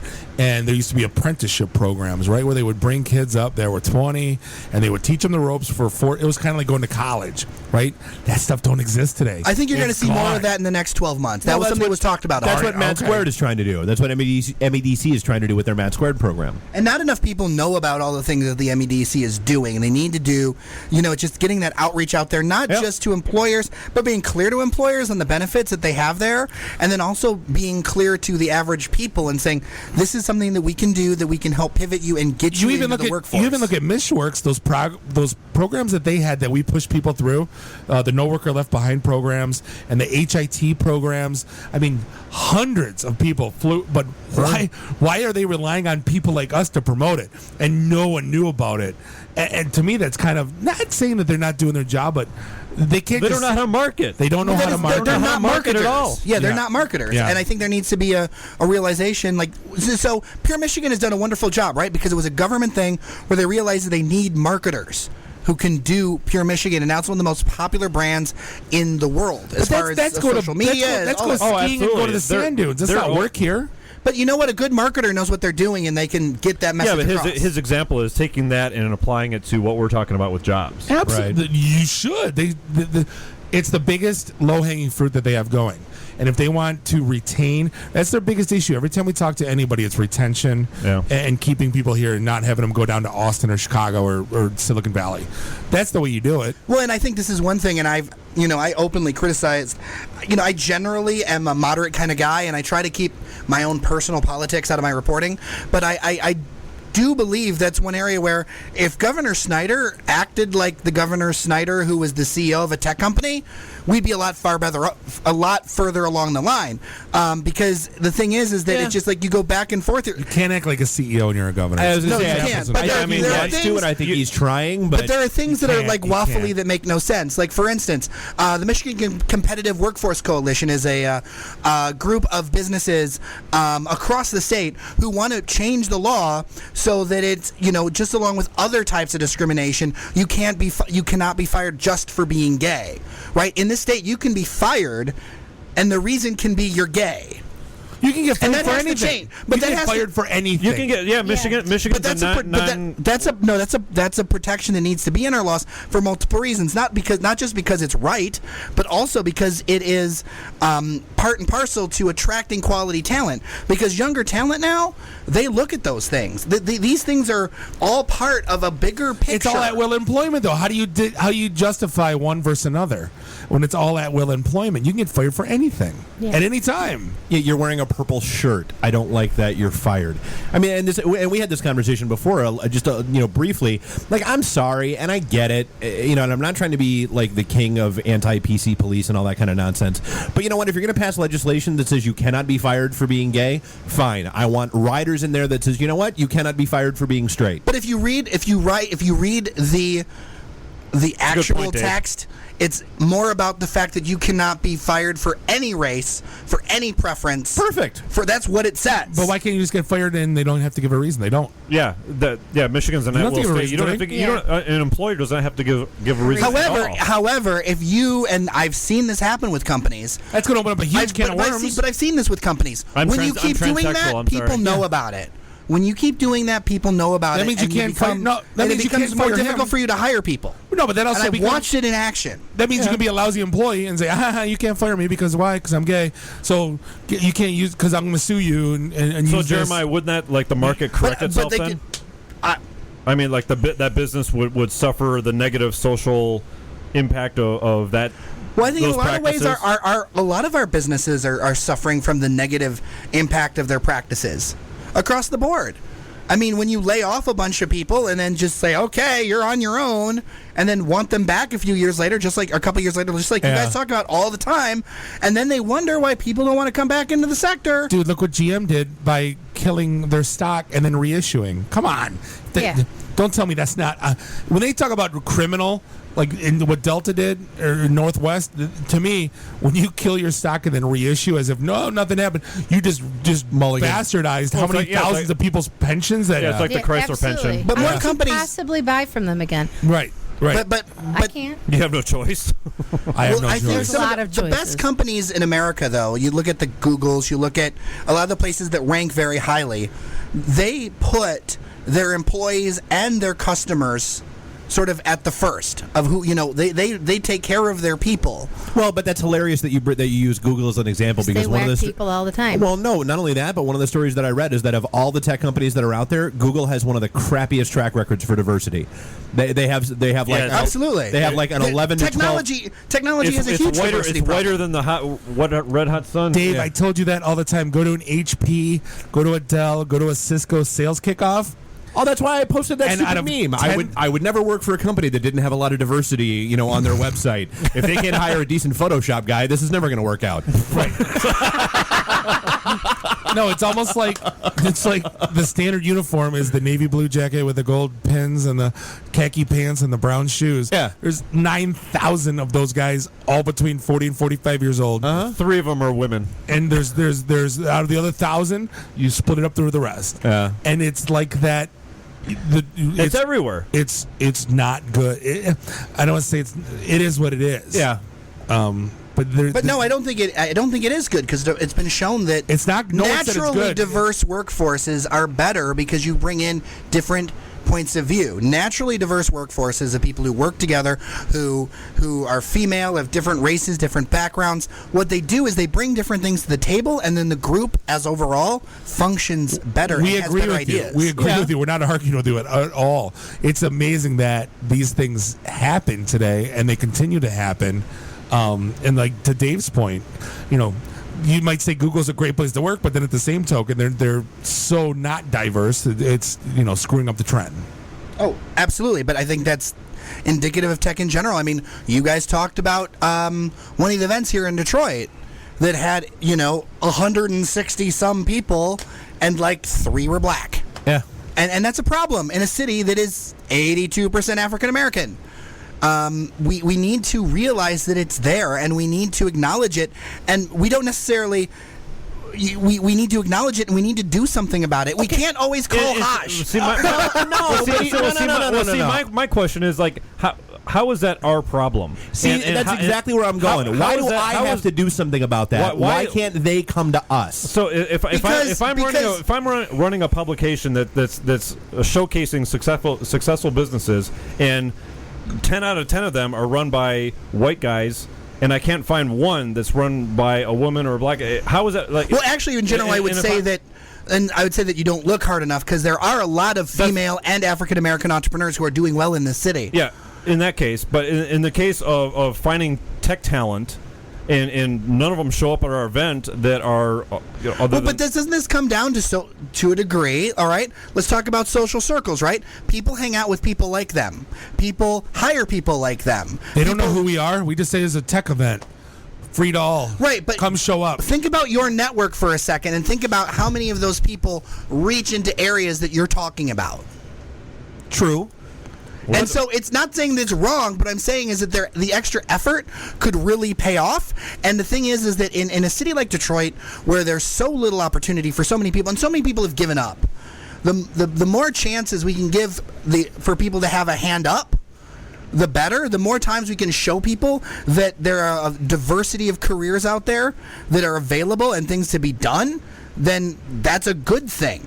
Jeremiah, there's more opportunities right now to get into the door, especially in the tech industry. The door is wide open. That I've ever seen in my life. Tell somebody on Tireman that. They have no idea. Well, this is a good chance to plug Greedy Greg here before. Yeah, actually, this is a great tie-in. Talk about this for a second. Actually, you know what? Real quick, this is a great conversation. We're going to go into a break. We can come back with Greedy Greg. Drop back with Greedy Greg because there's so much more here. This is the IT in the D show. We'll be right back. IT in the D. Read, meet, listen. Networking Detroit. One beer at a time.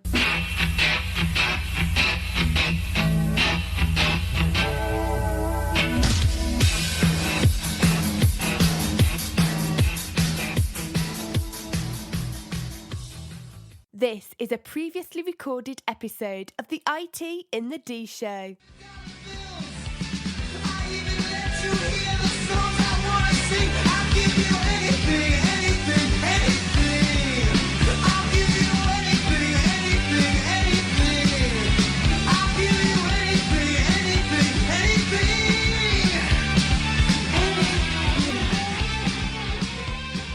We're enough. Welcome back. Season 2, Episode 2, Segment 4. Yeah, we kind of got into politics there, sorry. If you heard any of that.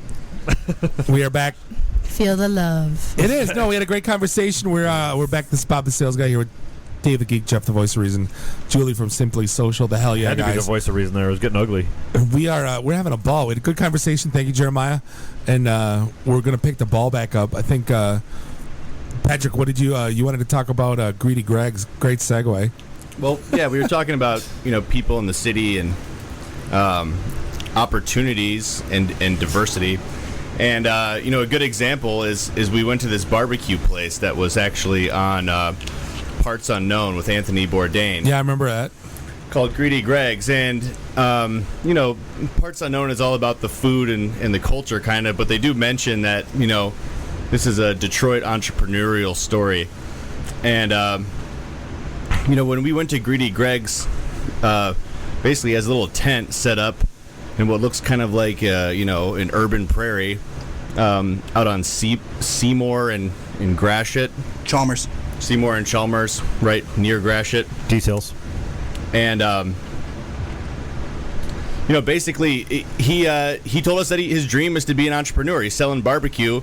And, we didn't really get that from the TV show, but we thought that we were going to show up and be late to a party of kind of, media people that had already been there, and, him kind of being onto the next stage, but nobody had been there. I mean, so it was kind of we were just kind of surprised. I mean, we thought that more people would have reached out, that the startup community would have reached out. Now, what about the whole Hatch Detroit's coming up? Well, actually, it's funny. I talked to them, and I think they'd love it if he submitted an application. And obviously they can't. He's got to go in with everybody else. But I think that would be a good thing. But more beyond that, like he didn't. Those he messages. Had no idea. Yeah, he had no idea Hatch was there. No idea about NEI giving $10,000 to an existing Detroit business. No idea about all these different things. The message had not permeated into the neighborhoods whatsoever because it goes back to those silos, right? It goes back to you hear things from things you're connected with, and when it comes, whose fault is that? If you as a foundation or you as a nonprofit, especially a bigger one. Say that you're about changing the city of Detroit, that's more than the 7.2 square miles, and it's more than just the city's boundaries. Okay. Well, he's the kind of person that ideally they would seek, but they're not anywhere close. I mean, that's the point. His food is amazing. I mean, he's got great food. He's smart. He's out. I heard an ad for it on 97.1 today. I heard a bunch of them on 97.1 for Hatch Detroit, not Greedy Greg's. Okay. Moving right along. Yeah. So I mean, it's and basically, he's the man. He'd be perfect. All he needs a little polishing. He needs to get some things together. But he works a 9 to 5. He works in a social media. No, he works in a plant that customizes racks to carry truck equipment. He works his ass off. But this is a weekend thing. But it's his dream. I mean, and nobody's. And it's also things like not knowing about all of the restaurant and test spaces that Eastern Market is doing, and all these other things. And I think that's. No, I read that he was doing an Eastern Market pop up. No, we covered that. That's what he wanted to do. Right. Mm-hmm. Right. That's what's stopping him. Well, connections, and that's part of what I think being your guide to a better Detroiter that we're trying to do. Patrick's sort of, taken the ball and ran with it a little bit beyond just the story. Got his phone number, all that kind of stuff, and it's like, that's part of being, a better Detroiter, right? Is connecting people to those things, not just saying, "Oh, look, we did a story. Look at me, I'm wonderful," and then running away. Like that doesn't seagull reporting. Yeah, seagull reporting. Dilbert manager. Yeah, it's kind of like shooting the starving kids in Africa, not giving them a sandwich. It's like, look at them starving. Oh, Look. Videoing them, not video, not whatever. That's what I had in my head. Bob. That's what I had in my head. Shooting video. I knew what you meant, but I know you, so. Yeah. Well, if it's shooting, he is the Bob father. Yeah, exactly. We'll get there Don't later. you think we see in the news always the same startups over and over and over again? Yeah. That they never reach out to anybody else. And in fact, they're talking to their own crowd? Yeah, they're talking to their own It's crowd. an echo chamber. Yeah. Well, and I also think that many times media, especially with the amounts of cuts, when I talk to other media folks and things, they're going from where they used to file a couple of stories today, they're filing 5 or 6. Yeah. And they have to go with who has the PR and who puts out the press release. And the model needs to change a little bit in order for that to happen. But yeah, it needs to do better. Whether it's startups, whether it's the media totally missed, screw ups in the city council race, whether you name it, right? It's always like, oh, here's the thing, really quick, and yeah, there's a place for that. There's the place for the 200-word story just to get the information out. But then there's also the responsibility to go deeper and say, all right, this is what is. Even if it doesn't share as far on Facebook, even if it doesn't go, as viral as the shorter thing does, that's part of filling in the story. And that's one of the frustrating things about Facebook is that it really it shapes what other people think of you. Because the one thing you did that got 40,000 Facebook shares, like we had something last month that got like 42,000 Facebook shares, it's like, oh, well, they do this. It's like, no, did you actually click through the site? Did you actually see? Nobody does. No. Because you got to have a lot of, we have a wide, broad coverage because we believe that sometimes you got to bring people into the tent. Yep. And then you can teach them. Yeah. Right. Alrighty then. And we're done. We should have been doing the Godfather theme for that. And every one of us agreed. and we're all in violent agreement. So I guess. How did that happen? I know, God, that never happens. Let's see.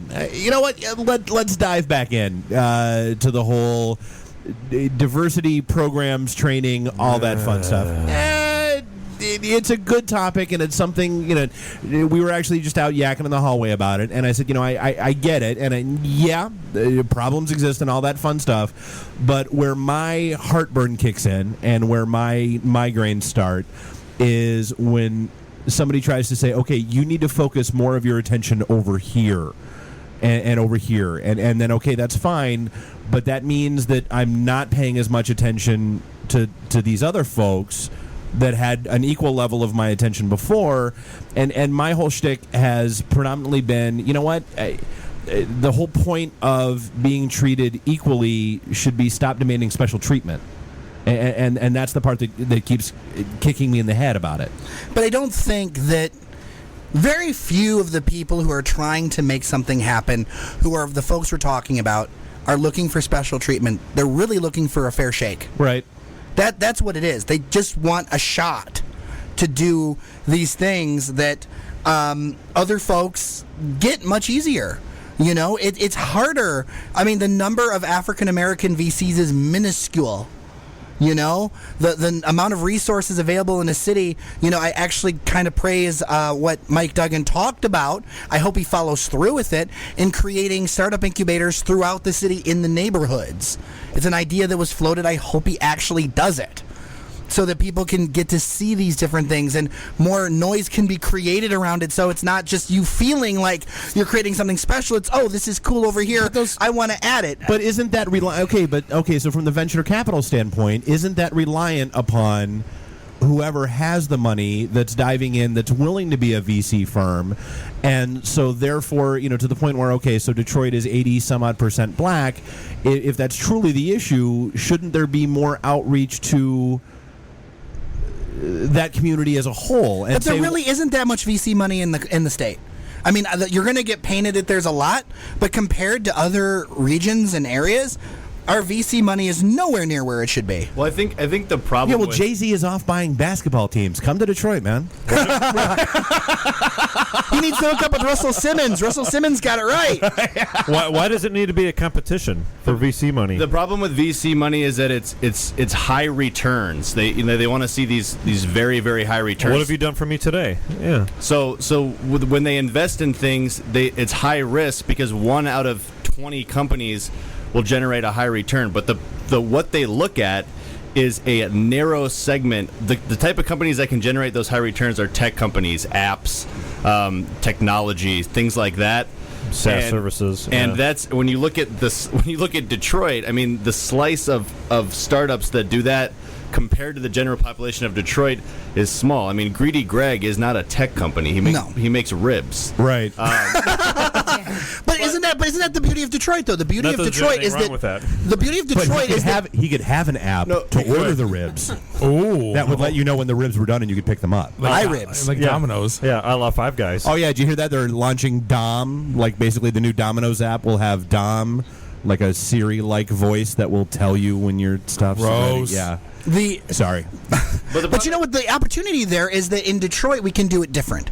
In Detroit, we have the opportunity to include more people. In Detroit, we can focus on building businesses that are businesses that do the old-fashioned thing of selling something people want and people buy. Let me ask you, shocker, Jeremiah. Let me bring this up real quick. So there's tons of programs out there, the Hatch Detroit stuff. They're advertising, but there's a huge amount of programs that are available to people that they want to get stuff. Why is it that they have to be Uber marketers to get out these programs where they're giving stuff away for free?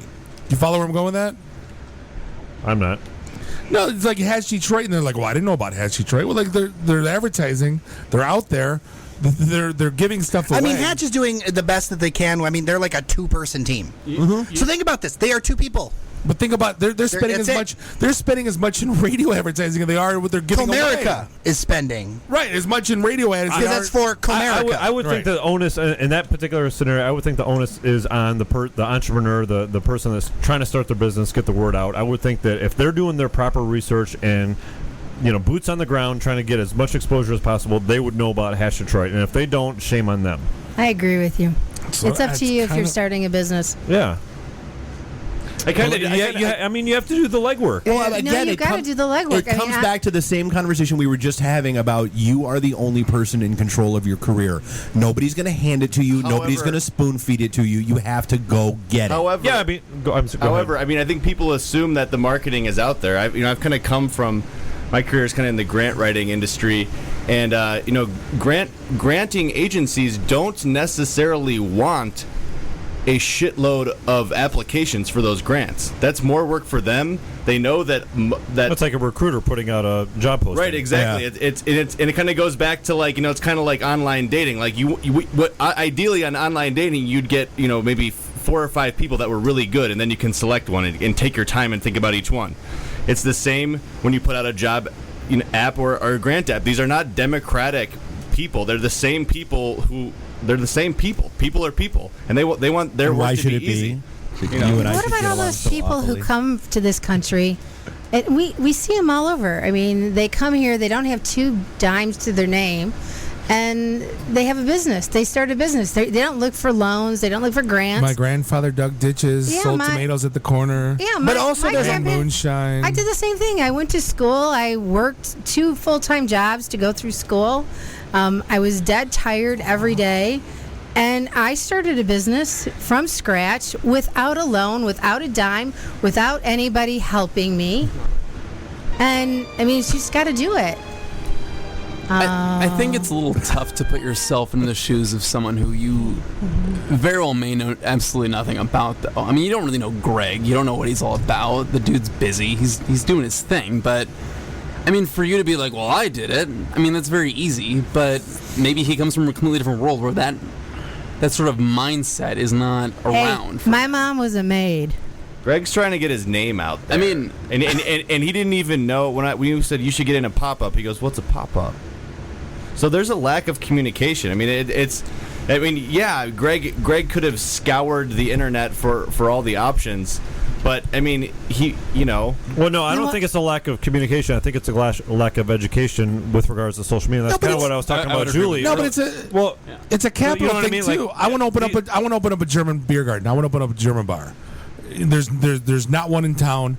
Rathskeller excluded. There's in Jacoby's. There's nothing in the Rochester Hills, Clawson, Troy. I want to open one up. It's a capital problem, right? What am I going to do? I'm either going to go raise capital or I'm not going to open up my beer garden, right? So it's not that I don't know what I'm doing. It takes you $0 to do social media initially, right? And those first steps, and those types of companies like you're talking about, like the Rib Guy, they need to be educated on the modern ways of advertising. You can't just throw an ad out in the yellow pages or the white pages. So who's going to do it and who's going to pay for it? Hatch, Beehive, blah, blah, blah, all that. That's what we're talking about here, these basic resources. NEI. Yep.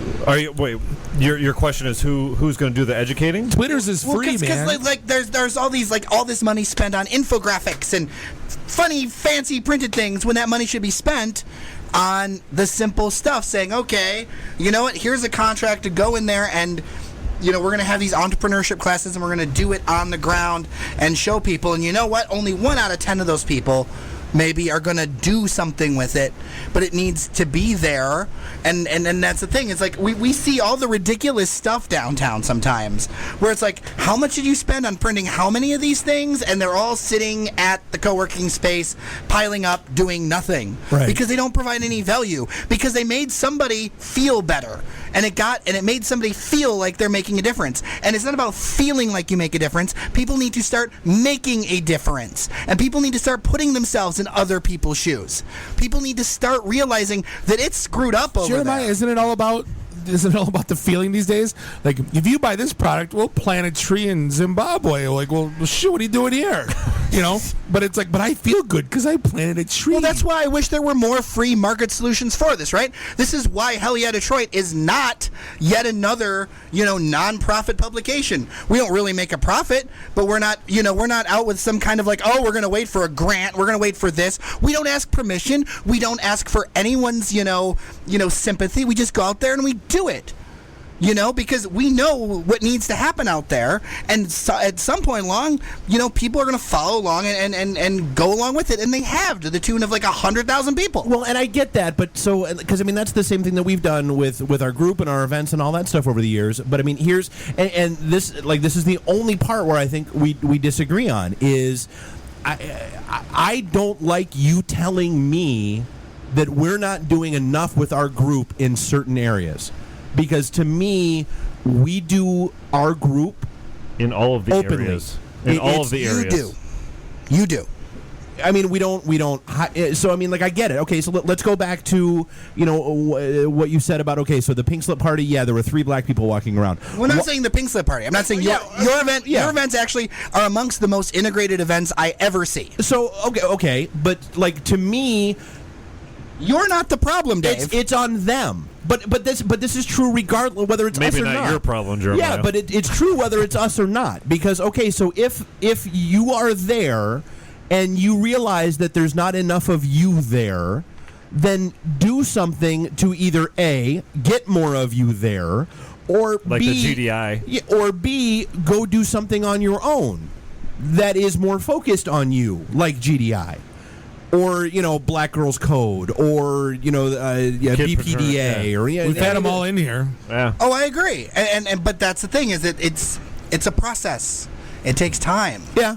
I mean, I think that's also. I mean, it's also part of our job is to make noise about this stuff. I mean, Greedy Greg, when you go to his place, he's got like the only nice house on the block. Maybe there's a couple other ones across the street, and he's been there since 1984. He moved there from Louisiana, and he's going to war to make his neighborhood a better place. I mean, he's like fighting a losing battle. I mean, it almost gets me choked up. Sounds like my HOA. It sounds like the plot to Gran Torino. No, I mean, he honestly is. He's fighting for his neighborhood. I mean, and it's just it breaks your heart to know that he doesn't even know what a pop-up is. That he's out of the loop, and no matter whose fault it is, I kind of don't even know. I kind of don't know what one is, honestly, Patrick. It's our I'm job. Just saying. A pop-up is a big. I mean, I'm not saying. No, I know I'm what not it saying is. he's the only one who doesn't know. Yeah. I'm saying in Detroit right now, it's a big thing with restaurants. It's like you put up a shop.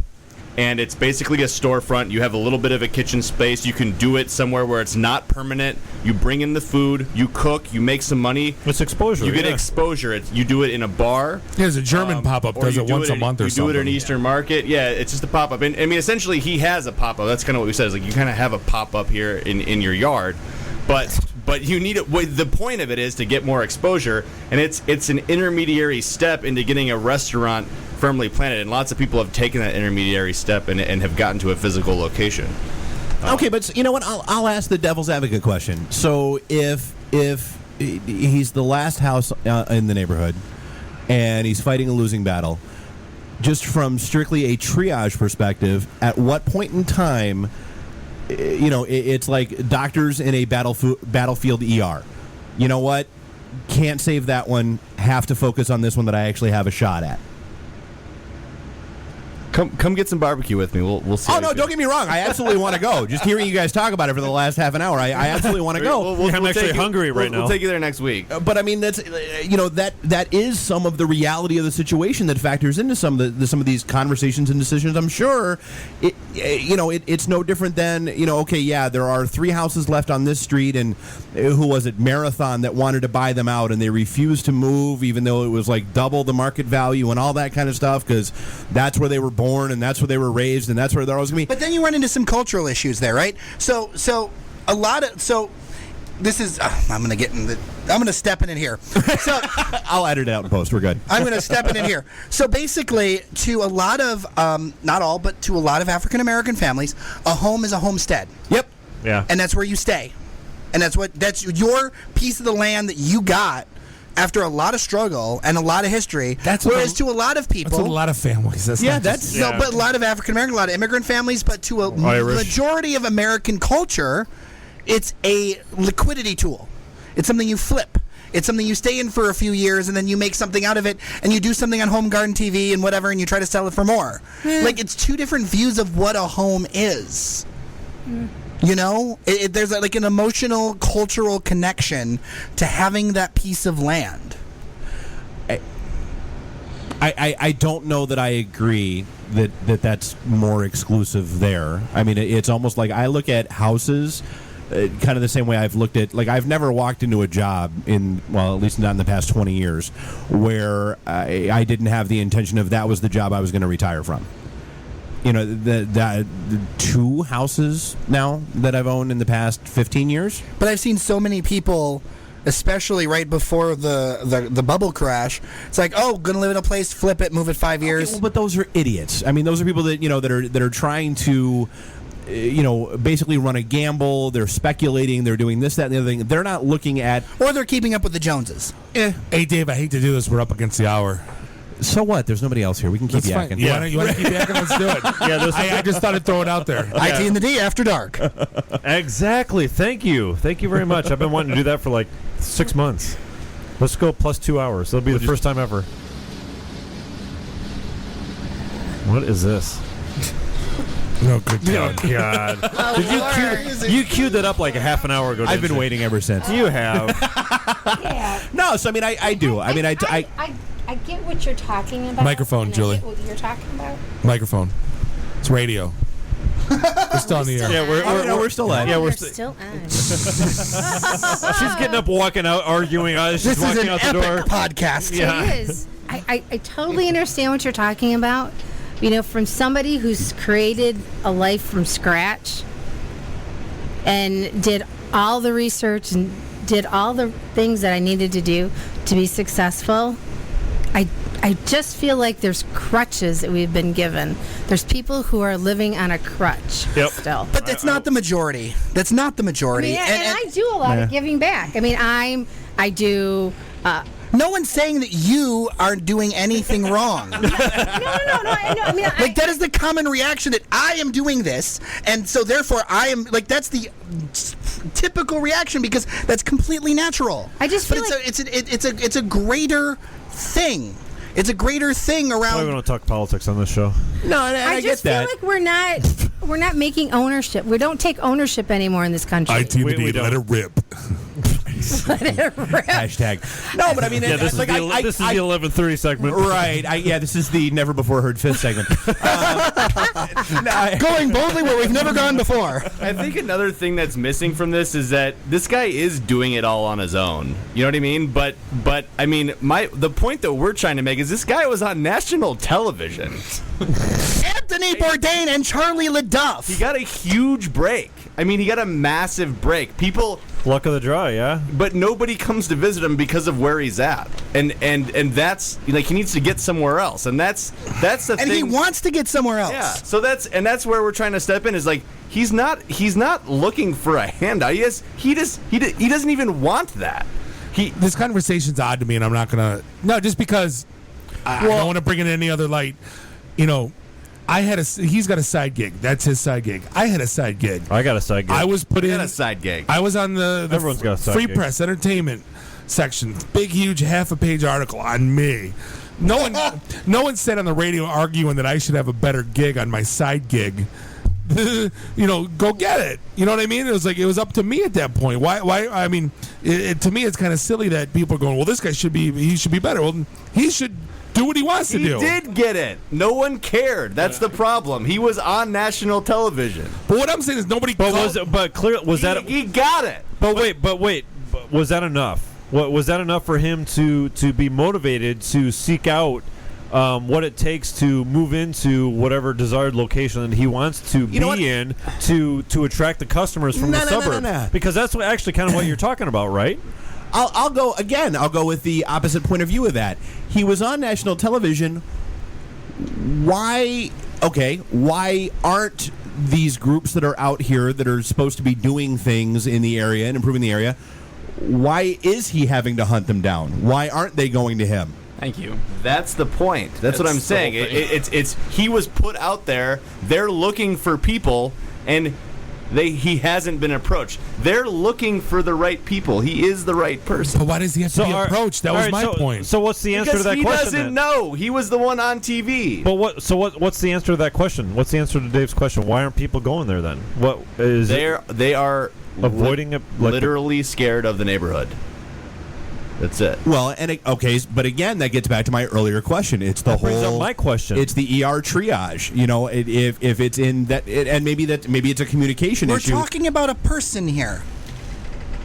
But ER triage is about people. That one's not going to make it. That one might. I got to focus my energy there. It's something that somebody could do for a few $1,000s to give them a shot at making it go. I don't know about the rest of you guys, but I'm equating this whole conversation to better than slows. Being able to help yourself in whatever situation you're in. So if this guy recognizes the fact that people are afraid to patronize his establishment because of where he's currently located, it's not an establishment. I mean, and I'm not saying that people will go out there. And after I wrote that article, people will be going out there, and we're going to keep promoting it and make sure that people get out there. Some people have gone out there, but no one has has called the guy. I mean, no one has said, hey. I mean, it just strikes me as a little bit odd. I'm not saying that he's gonna be in a shop. That is up to him. But I was surprised. A lot of times we go and do things, and people are like, oh yeah, you know, like. If it's something in Woodbridge, somebody paints a Lorax on their cement wall, and we showed up there, and the guy goes, "Yeah, man, I don't really want to be interviewed. This is too much attention for me. This is too much. You know, I painted this. Okay, so thing that's and it. it's too But is cool." this a media thing? Is this? Are we talking about our local media that is not doing their job? That's an interesting take on it. It's all interconnected. I mean, Beehive does some media things, don't they? That's what I'm saying. That's an interesting take. Everybody has a blog. It's all the same thing. You guys are media and staffing. I mean, it's interlinked. It's not. I'm just saying. You know. So it's almost like he's been ignored by I'll use air quotes, quote unquote, media because of the locale, because of How where much he's is the at. concept somebody should just we're just trying to help a neighbor? That's just pretty much that. Well, it's also about targeting the people who have been in Detroit for a long period of time, who are doing interesting things and could use a leg up, like use some cash that is apparent and out there. And I think that's the important thing that we're trying to put out. There's people who are coming in that everybody gets excited about, and then there's people who are here that people don't get excited about. And Right. it makes me hot when somebody's in their yard cooking barbecue and thinking, "Hey, I'm going to turn this into a business. I don't care." I don't care, you know. I'm from here, and I'm going to do this, and this is my thing, and this is my dream, and it's cool. So the only difference between this guy and Steve's Deli is location, right? Steve's Deli's got a location that's right there across the street from where you guys are at, right, at Bamboo. So everyone knows about that place because of location. I've never been there. It's never open when I go there. Okay, you guys All right, so the did an point kinda article fell on flat. him. Then how come, since you've done this article already, you haven't done a press release and sent it to all of the Everybody's three stations? everybody's copying our article. I mean, we can do. It was copied by 3 other blog sites, almost Right. word for word. I know, but what about the ones, sending it to Channel 7, sending it to Channel 4, sending Because it to that's- Channel 2? They read us. Channel. They already know that we're Well, there. That's. yeah. I mean, we don't need to. You know what I mean? We're a media outlet. We don't need to do press releases for people. We already do that. We're Free R, Detroit Free R. Free R. Come on, if Hell Yeah Detroit gets pissed at you, you really did something wrong. I mean, we know what we are. Did you just coin that tonight, by the way? Free R? No, it's been a thing. Hey, it's my second new phrase of the day. I like free R, and I liked wantrepreneur. That was the other one. That's a Mark Cuban thing. Yeah. All right, well, hey, we really got to wrap this up because this is going to devolve rapidly if we don't. Pretty much. Yeah. So let's cover the basics. Jeremiah, Patrick, Nick, you guys are out at hellyeahdetroit.com, facebook.com/hellyeahdetroit. Twitter is hellyeahdetroit. You're just Hell Yeah Detroit everywhere. Hell yeah. Anything coming up? Well, there's definitely more investments happening in coverage. We keep hearing from our audience they want more Hell Yeah Detroit. So it's a passionate side project for us, but people keep pushing us. We want more. We want more. We want more. So we're going to try our damnedest to give them more. Sweet. And we're going to see what we can we're going to make a run for it. We're going to see what we can do. We've gotten a few people to be involved in what we're doing, and let's see what happens. I mean, we may fall completely flat on our face, but we don't want to go out without trying. Story of our lives. Hey, we don't know anything about that. Yeah, and we're gonna have to have you back in whenever you even got around to DEMF and all that other fun stuff that we wanted to get into. No, we didn't even get into Nigerian press conferences. Oh, that's right. Who do we have coming in next week? We'll figure it out. And then Julie, you are out at simplysocialmediallc.com. Yep. Where are you on Facebook? Simply Social Media. Okay. Twitter? Simply Social MI. Okay. And we'll have all the links and fun stuff in the recap. That'll go live sometime tonight, tomorrow morning. We'll see how I feel when I get home. Yeah. All right. Everybody, again, thanks for listening. And do not forget that we have our event Thursday night out at the Daily Post. Used to be the Post Bar Novi. Starts at 5:01 p.m., just like it always does. No cover, no MLM, no florist, no fruit baskets, Thank God. nothing. Yeah, thank God. Come on out, have a couple beers, enjoy the conversations. Who knows? Maybe Jeremiah will show up and we'll have a little throwdown over some James. It's not in Detroit. All right, do your thing, Bob. This was the IT The D Show. Thank you for listening. See ya. Look out, Flash! Flash! Don't move! Stay where you are! Long live Flash! You've saved your life. Have a nice day. I have come here to chew bubblegum and kick ass. And I'm all out of bubblegum. I hope this was as much fun for you as it was for me. How much scotch did you drink that night, by the way? Half a bottle. Okay, then shut the hell up. You're in your underwear. I'm in my underwear. Here, let's hang out. No, I'm sorry, honey. I have a headache. I definitely want to see Bob in his underwear. That's a fact. Fear me. I may have to wipe the geek off. That analogy sucks because it's right. I can't say no, and I don't really want to, so I'm... Well, especially with the back doors open. We just lost our clean tag on iTunes. So you have no boots. No. You have no gloves. No. You have no hat. No. You have no scarf. No. You have no scraper. No. How long have you lived in Michigan? All my life. You, sir, are an idiot. When are we going to talk about me? Jane, you ignorant slut. Woo! This is the ladies' man. Guess Captain Soundboard doesn't know how to run the soundboard. Shut up. Stop talking. You're so white right now. I'm the whitest guy in the room. Just explain it to me. I was banging on the wang. Really? Should we talk about this? Tag team it. Should I keep going or should I stop? You're not very informative, but wow, are you entertaining. Can I just say, it's been great being on a show that talks about Mickey Rooney dying for 20 seconds and then poop for 10 minutes. Hell yeah.